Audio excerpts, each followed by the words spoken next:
About the Tansu thing, Banat Bay, may sinabi ba ako na worth na Taliano Gold? Yes or no? Doon sa video, may sinasabi ka na sinabi na ito daw yung Taliano. Yan, huwag ka tawa-tawa Wala akong sinabi ito na daw yung- Taliano Gold. That's fake news. Okay, ang point ko dito mga kaloys, wala akong binanggit na totoo yung Taliano Gold. Okay? I was just asking na kung ito ba talaga ay, yung Marcos Gold ba talaga ay Taliano Gold? It's a question. Kaya sabi ko, kayong mga banateros, poor in comprehension because you don't see yung question mark. 'Di ba? In every title sa ating blog, there's always a question mark. Iba yung period sa question mark. Doon pa lang ay poor in comprehension na kayo. Tapos sabihin nyo ng fake news. Ako nagtatanong po. Okay? It's not a period, it's a question mark. Wala akong sinabi na Taliano Gold is totoo. Kundi si Sangkay Janjan ang nagsabi yun. Okay? So, bakit? Okay, ito mga kaloys. Ipapakita ko sa inyo. Okay? Ito Ito yung ginawa ko. Okay? Ang tagal na to, a year ago pa. January 2022. Sabi ko dito, fact-checking Imelda's claim of 7,000 tons of Marcos Gold stored in a basement. Ang point ko lang dito, kasi di ba sinabi ni Imelda nakakita daw siya ng 7,000 tons of gold sa basement. Right? So, ang point ko lang dito, ipa-fact check nga natin kung kakasya ba talaga yung 7,000 tons of gold. Kasi yun unang anuhin mo eh.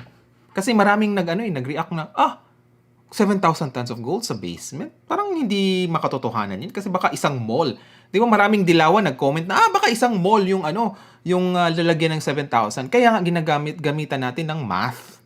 Di ba? To compute o to verify na is there a possibility na kakasya ba talaga ang 7,000 tons of gold? Gaano ba karami yung 7,000 tons of gold na para masabi ni Imelda na kakasya? Diba? O yan, binigay ko sa inyo ang computation. Bilang engineer, kinumpute ko po para sa inyo.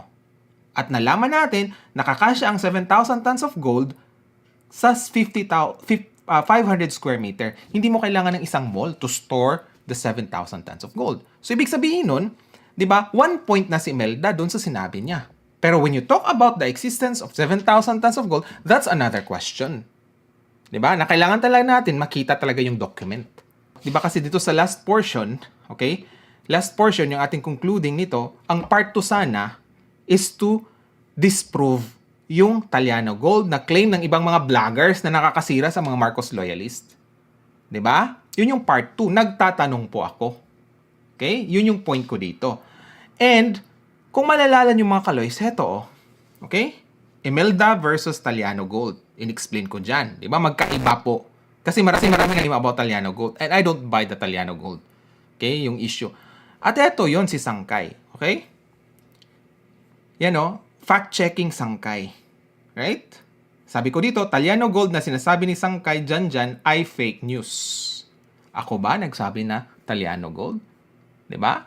Yan yung point ko. Ginagawan ako ng fake news. Bakit? Para masira ang credibility ko. Sino makinabang? Si Liza, yung kampo niya. Banat baya. Diba? Alam na this. So let's continue mga kaloys. Nandun sa video, panoorin nyo. Come on. Oo. Walang At sinabi Taliano mo, Gold. pinag-compute ka na posible, meron ka pang text doon, nasabi mo, posible na magkasya yung gold doon sa baba. Okay, Which in the is, first some place, other people are saying this is Taliano Gold. Which is, yun ako ang ba sinabi nagsabi mo. Taliano Gold? Kaya nga, pero sinasabi mo ngayon, It is it is about possible. Marcos Gold. Wala akong sinabing Taliano Gold. Ang nagsabi ng Taliano Gold si Sangkay Janjan na pinagalitan ko rin. Because wala akong sinabi na Taliano Gold. Si mga kaloys, we're talking about Imelda Marcos, di ba yung nakita niya? Sinabi ba ni Imelda Taliano Gold yun? Hindi. So bakit ililink ni Banat Bay sa Taliano Gold? Yung aking vlog. Di ba? I was just fact-checking based sa math kung totoo ba yung sinabi ni Imelda Marcos na kasya yung 7,000 tons of gold. I was not saying na totoo yung 7,000 tons of gold. Ang inano ko lang doon, finact-check ko lang doon kung kakasya ba talaga yung 7,000 tons of gold sa isang basement. Kasi nga, may maraming nag-comment na baka kailangan isang mall para i-store yung 7,000. Ang sa akin lang, yung area or yung volume ng basement, yun lang yung finact-check ko. Bakit napunta doon sa Taliano Gold? So, kasya yung gold sa Diba? basement Wala ka makapalo. Kasya yung gold Hindi, sa okay, basement. okay. So, okay, isa Yun sa lang. isa Tinong ko isa lang sa na kasya point of talaga kung misunderstanding. Yes, Wait lang, that's wait why lang. I told them poor in comprehension kasi in the first place, Okay. hindi nila kinano yung ano talaga buod. Bakit tayo nag-discuss? Bakit ako nag-compute? Is it to prove? So, Okay, na kasya nga. Kasya. Yes, mathematically. Kasya. Yan yung Okay. bakit So, fake Sa news nyo? puntong to, Oh, yun mga kaloys, di ba, kine-question pa niya ang ating mathematical, okay, na computation. Pinanood ba talaga niya yung pag-compute ko? Or hindi niya kaya yung math? Di ba? You're talking to an engineer. Di ba? Math 01 lang yung ano ko, diniscuss about it. Di ba? Pero hindi pa rin siya maniniwala. Eh, nasa sa inyo na yun. Di ba? Nasa sa inyo yun kung banat buy pa rin kayo na mga fans, right? It's really up to you. I don't care. sa puntong to, ang sinasabi ni Banat is may sinasabi tungkol sa Taliano Gold si BL. Ang sinasabi ni BL, wala siyang sinasabi na kahit ano tungkol sa Taliano Gold. But meron siyang content about how to determine whether or not yung I think ito yung sa 7,000 tons of gold, yeah, sa basement. Mel Chanco interview BL yung sinabi ni na meron siyang gold sa basement. 7,000 tons, okay. So basically, ang fina-fact check mo doon, I think tong part na to medyo madali itong i-sort out, no? Na you are just trying to prove mathematically if the claim can be practically can have a practical truth in which whether or not kasya yung 7 tons of gold sa isang basement. Yes. Ganyan. Okay. But it didn't mention about Taliano Gold.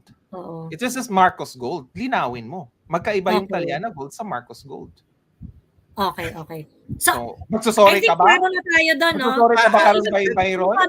Pwede naman ako magsalita? Pwede naman. Okay, go, Banat. Sige nga. Yung tinutukoy na gold ng mga Marcos loyalists noon na Talano Gold ay yung isa sa sinasabi nito ni Madam Imelda na gold bars. Yun din yung Talano Gold. Okay? What? No. Bakit mo anong gagawin ko? Yan ang sinasabi ng mga Marcos loyalists noon. For your information mga kaloys, ako po ay talagang nakikinig sa sinabi ni Imelda. Wala po siyang mention about Taliano Gold. Ang reason daw kung bakit nagkaroon ng ganun karami na Marcos Gold si Ferdinand E. Marcos, it's because he is into trading gold. Okay? Ano yung ite-trade niya? Pwedeng service niya bilang lawyer. 'Di ba? Na ito may gusto nating kunin tong gold na to sa isang ako yung maging lawyer, may percent ako diyan. Pero yung na-experience ko po sa Leyte mismo, okay? Kasi nag-treasure hunting po ako, 'di ba? Ay nakausap ko talaga yung mga nag-work before sa mga Marcos on how to retrieve yung Yamashita treasure. Okay? May question naman, totoo ba kayong Yamashita or hindi? It's really up to you. Pero sa akin talaga ay mayroon talaga. Okay? Mayroon talaga yung reason kung bakit gusto ng Japanese after World War II gustong kunin ang Pilipinas. Okay? Explain ko lang sa inyo mga kaloys about Yamashita ha. Ito lang po ay isang yung Yamashita kasi mga kaloys, si General Yamashita, siya po yung in charge dun sa mga na-loot na mga gold during World War. Yung mga nakuha nila sa Indonesia, Malaysia na mga golds ng mga Japanese ay dadaan sa Pilipinas bago sa Japan. Pero hindi nila nabitbit yung mga gold na yun or mga treasure na yun na niloot nila doon sa mga bank, sa Indonesia, sa Malaysia, kung saan pa nila nakuha yun. Kasi nga, nakaabang na ang US. Okay? Papunta ng Japan. So, in between Japan and Philippines, nakaharang na yung US. So, the only way for them, itatago nila yung mga na-loot nila na gold. Yung mga gold bars. Tinago nila sa Pilipinas. Okay? And then, ang plano ng Japanese is after the World War, okay, gusto nilang hingin ang Pilipinas. Pero hindi pumayag ang US. Kaya nakabaon talaga yung mga Yamashita treasure.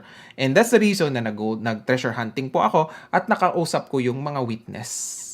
Okay? And doon nagsimula na rin akong nag-vlog about Marcos kasi sabi ko, wait, may mga witnesses pala.